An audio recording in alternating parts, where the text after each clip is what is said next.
Hello everyone, this is Fantasia. Welcome back to my channel. Today I am going to be sharing the thoughts on the book I just finished. And yes, it's in a dark romance genre. Yeah, you heard that right.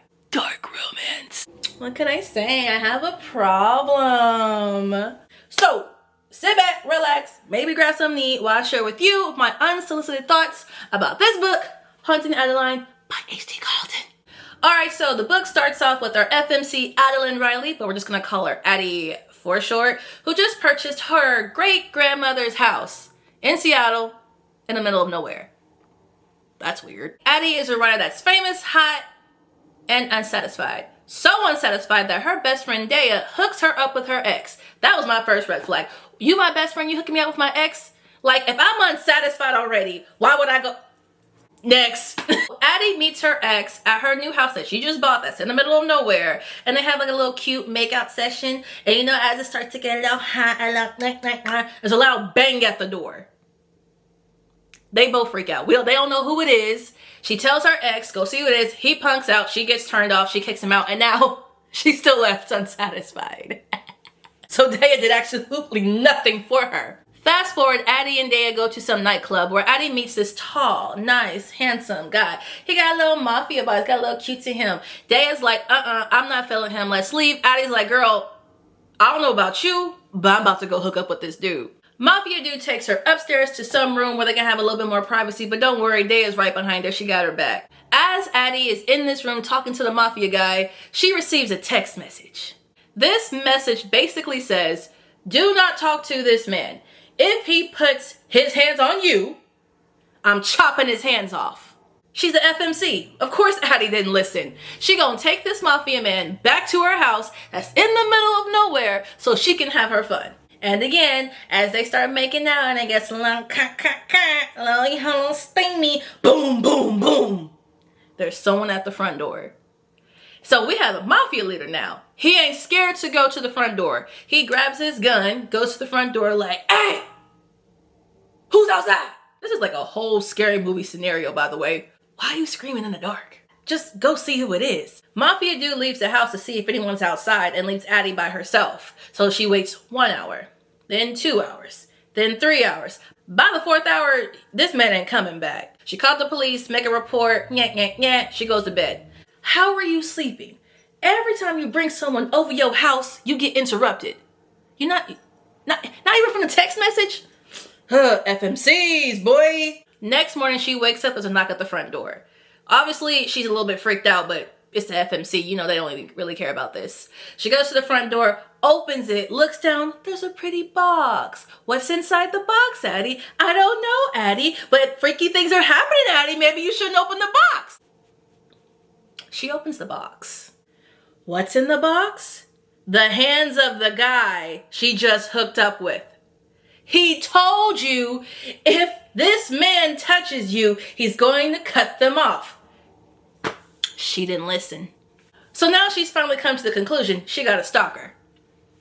I mean, duh. The next chapter switches to a different point of view. This introduces our MMC, which is Zaid. How do I describe Zaid without giving out too much information? Zaid is a 6'6", handsome, black, wavy hair man that spends his free time rescuing women who are kidnapped by freaky men. If that sounds like your type, come on down, but wait! He has an issue with separating his work life from his personal life. Do what you want with that information. Zaid is just walking casually down the street, minding his own tall, handsome business. And he stops and sees a picture of a woman. She's gorgeous. I gotta know who she is. Who is she? What's her name? He goes into the bookstore, finds the woman, and it's love at first sight.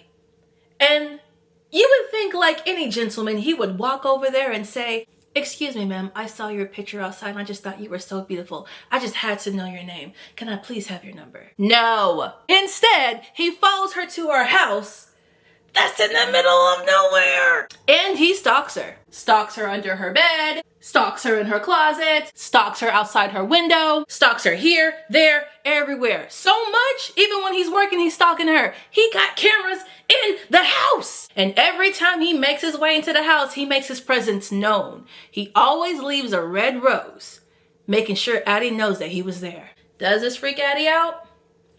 A little bit, but not to the level you really think a woman should be freaked out. In fact, really early in the book, she starts to accept it. I mean, yes, she made police reports, but you gotta remember, Zaid's occupation is rescuing kidnapped women.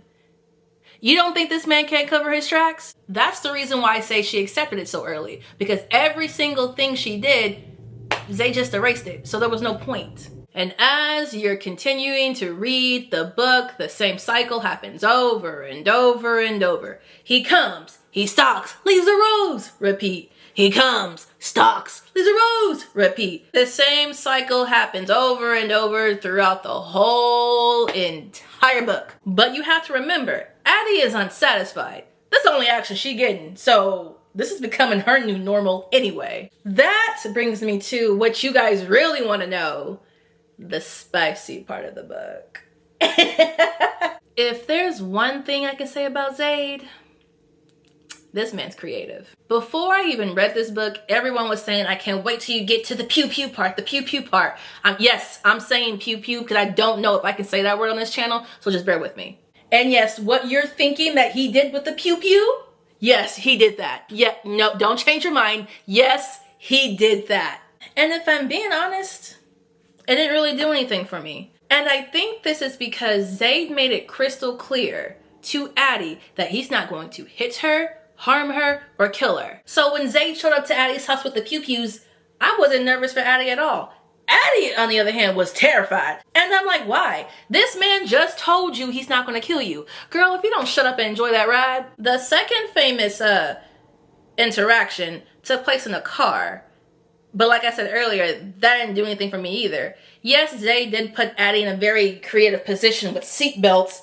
But the whole entire time I'm reading this, I'm like, girl, you're not getting seatbelt burn? Like I know that hurts. Not me. Nope, not me.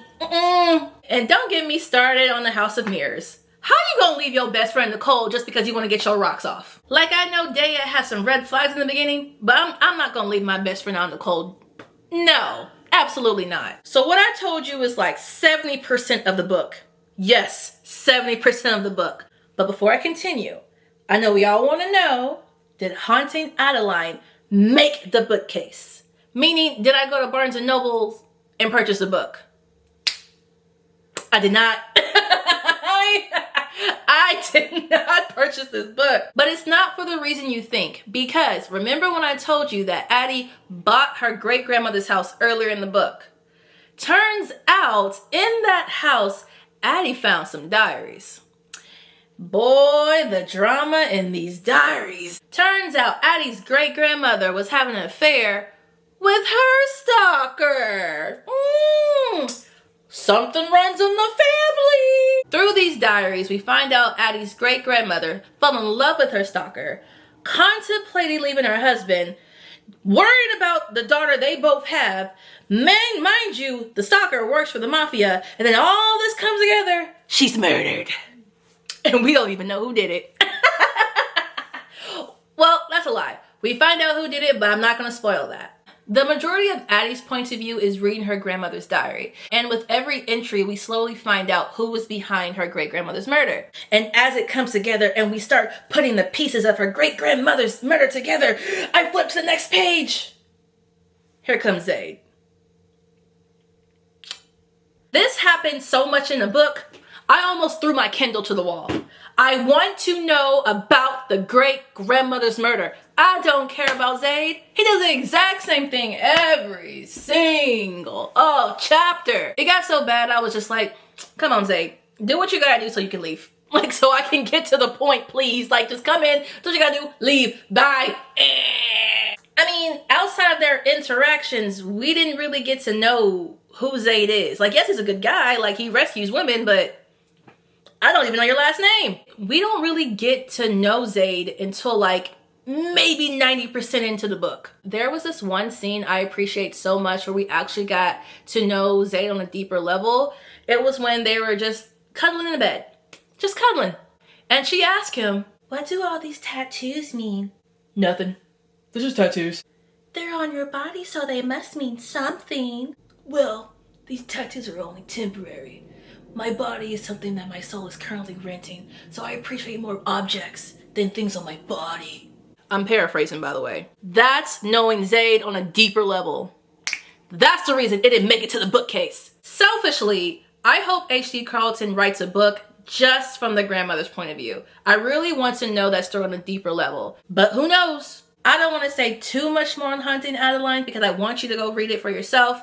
It does end on a cliffhanger. I am going to read a second book, but I think I might get the same feeling from the first.